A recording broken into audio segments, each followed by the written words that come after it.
Hello বন্ধুরা, আসসালামু আলাইকুম। অনেকেই প্রশ্ন করে থাকে যে ভাইয়া ওষুধের মেয়াদ উত্তীর্ণ ডেট কীভাবে খুঁজে পাবো। তা অনেকেই এই জিনিসটা খুঁজে পায় না, তাই আমি আজকে ভিডিওটি করেছিলাম। তা এখানে বন্ধুরা দেখুন, একটি পাতা নেওয়া আছে, ওষুধের পাতা। এটা হচ্ছে অ্যাঞ্জিলক প্লাস 50। আপনার হচ্ছে স্কোয়ার এটি পণ্য। সেখানে দেখুন বন্ধুরা লেখা আছে কি যে এই পাশেও আছে, এবার দুই পাশে কিন্তু এখানে ডেট আপনারা পেয়ে যাবেন।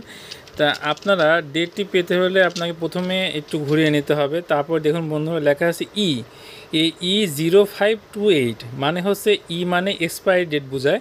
আর প্রথমে 05 মানে হচ্ছে মাস, অর্থাৎ হচ্ছে 5 মাস 2028 সাল।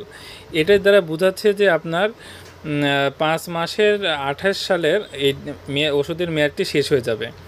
এছাড়া বন্ধুরা আমরা আরেকটি ওষুধের পাতা নিয়েছি। এখানে বন্ধুরা দেখুন, এটা কিন্তু এই পাশে নেই, এটা কিন্তু এই অপর পিছন দিকে রয়েছে। এই দেখুন বন্ধু, এখানে কিন্তু অনেকগুলো নাম্বার আছে, এগুলো হচ্ছে আপনার কিন্তু ব্যাচ নাম্বার। হ্যাঁ, আর এই দেখুন একদম শেষের দিকে লেখা আছে কি এই যে ছোট করে দেখুন লেখা আছে বন্ধুরা তারপরে হচ্ছে 0627, অর্থাৎ এটা হচ্ছে আপনার এক্সপায়ারি হবে হচ্ছে 2027 সালের 6 নম্বর মাসে, অর্থাৎ আপনার জুন মাসের 27 তারিখে কিন্তু এটার এক্সপায়ারি হয়ে যাবে।